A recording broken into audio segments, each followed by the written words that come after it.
Why do people not want new users in Linux?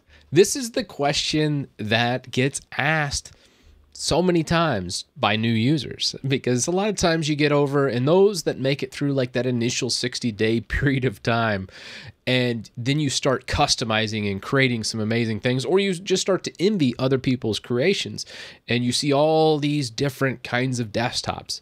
Oh, just so many different flavors and different pieces of art, really, is what it is. You get this immense satisfaction when you start to create and you start to use your computer in a way that's never been used before, and it reignites that passion. At least this is my experience when I first got into Linux. And then you can't help but ask, why isn't more people using this? It's amazing.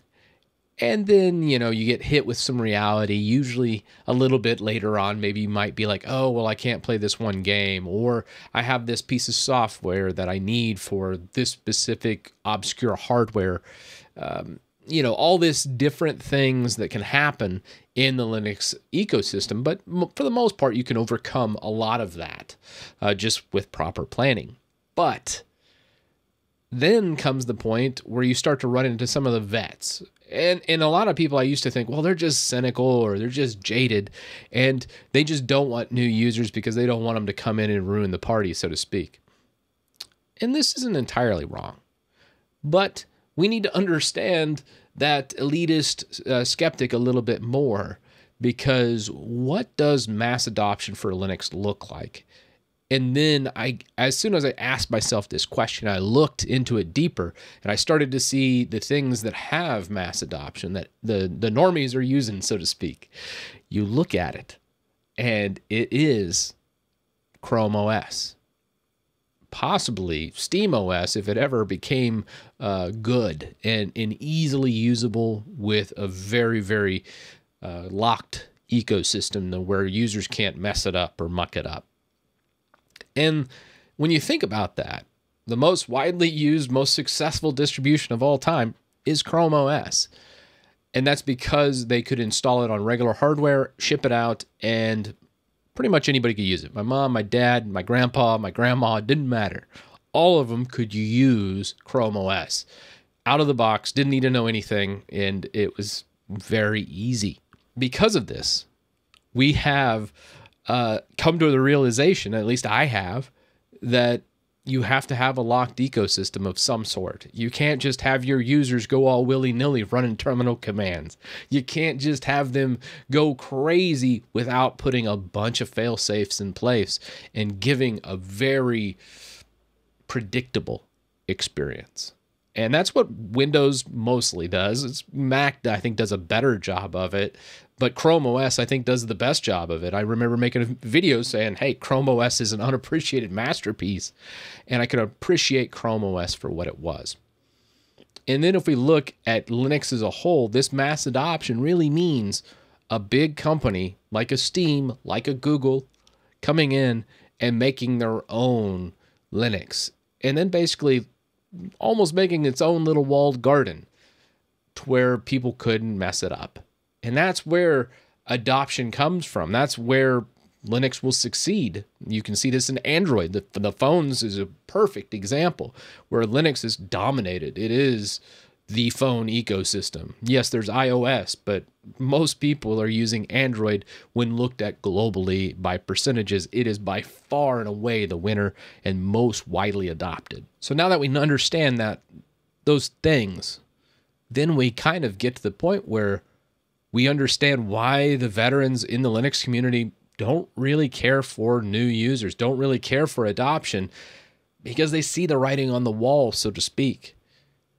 If Linux did get mass adoption, I think that's very well where it could all go. The customization, a lot of the things we love today, I don't think would disappear, but it would morph into something different than what we see. Heck, most people would probably flee to like OpenBSD or something like that, or GhostBSD. There's a bunch of different BSD type distros that would be a different ecosystem.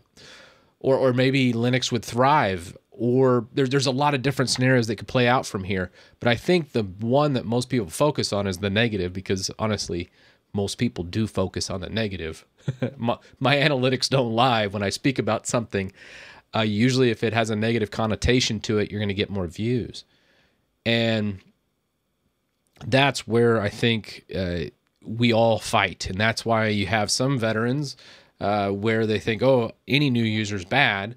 I'm not one of them. I think some new users are actually very good, but a massive adoption or a massive new user influx can also be a very bad thing, because typically that means a big company's coming in, using and abusing Linux and profiting greatly off of the backs of so many people that just gave up their time.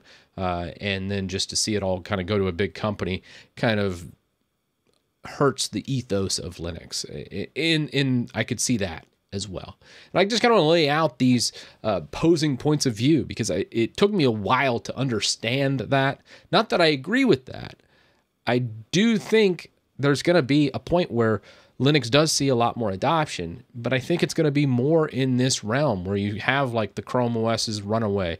If the Steam Deck's extremely popular, I think that will be its own little operating system distribution meant for specific hardware in a very controlled ecosystem that is more walled off than a lot of distributions. And that's because they can't support Linux in its whole entirety. No company can. No game can. They can just say, hey, what good example of this is GeForce Now. NVIDIA literally just chose to say, hey, anybody on Linux cannot use GeForce Now. They did this as a conscious effort because they didn't want to support it, even though it is supported in Chrome OS, which is essentially Linux. And the reason is they couldn't support these huge ecosystem that is Linux, but they could support Chrome OS. Now, there's hacks to get around that. Yeah, I showed a video where I was like, hey, let's just take the user agent switcher in your browser, and then boom, on any Linux distro, you can pretty much play GeForce Now. But they, out of the gate, basically shut down Linux. And I think that's where a lot of things are. It's mainly these companies, there's not like some evil guy behind their screens and no Linux. It's more this. From a support point of view, Linux can be a complete nightmare. I mean, me personally, I know a lot about Linux. I would hate to support Linux compared to a Mac or Windows operating system, because I don't know what distro they're using. I don't know what desktop environment they're using. I don't know what packages they're using. Heck, how was the last time they updated? Where's those dependencies at? There's so many different factors in here, and the support is the biggest factor that limits any mainstream adoption as Linux as we know it today. But it's not to say it won't happen. And in my hope, where I kind of am in the middle, many people always criticize me because I usually don't go to an extreme left or right as most people do in social media. And in my middle point of view is this: we will see some form of really good adoption, probably from the Steam Deck, I would imagine. And I think that will benefit regular Linux somewhat. Probably not nearly to the extent as many of the eternal optimists do believe, but it will benefit it. And when that happens, I think we'll see maybe a little bit of a boom, maybe a little uptick in regular Linux, but really most of that adoption, most of that stuff is going to be headed towards that locked ecosystem. It'll benefit Steam or Valve greatly. Linux, less so. Probably some, though. I mean, Steam has been very influential, and that's probably the best case scenario. But when you look at what Google did with Chrome OS, did that benefit Linux as a whole? I would say no, not really. Very little came from that. Maybe a little bit of commits here and there from Google, but some people would just say that just bloated up the Linux kernel even more. And that's kind of the opposing point of view here. These are the 2 points. These are the 2 extremes. The elitist, that many newcomers are like, why is that person so mean? Why does that person not want new users, so to speak? And that's, I think they see more of this future where they see their ecosystem being wrecked by proprietary or closed source things. And I think that's their main fear. I don't think that fear is justified, but I want to say that's how I understand why they view that. And then on the other side, you have the eternal optimist that thinks that, hey, these big companies coming in and giving tons of adoption are going to be great for Linux. It's going to be a big boon, and we're going to see a lot of developments, things of that nature. I used to be more in this camp, but these days I'm kind of smack dab in the center of these two ideas. I think there's some benefits that can come from adoption, but most of it's going to benefit the big company that is driving it. And Linux itself will, on the other extreme, I think will devolve a little bit. What we're seeing today and all the open source and everything in Linux is pretty much open. I think you'll start to see little aspects of it, more proprietary blobs and other things start to, weasel their way into Linux and not so much corrupt. I think an elitist would definitely say that it would corrupt the ecosystem, but it will change it. And we will see this. So you'll see this in between, I think, happen over the next several years. And that's kind of where I'm at.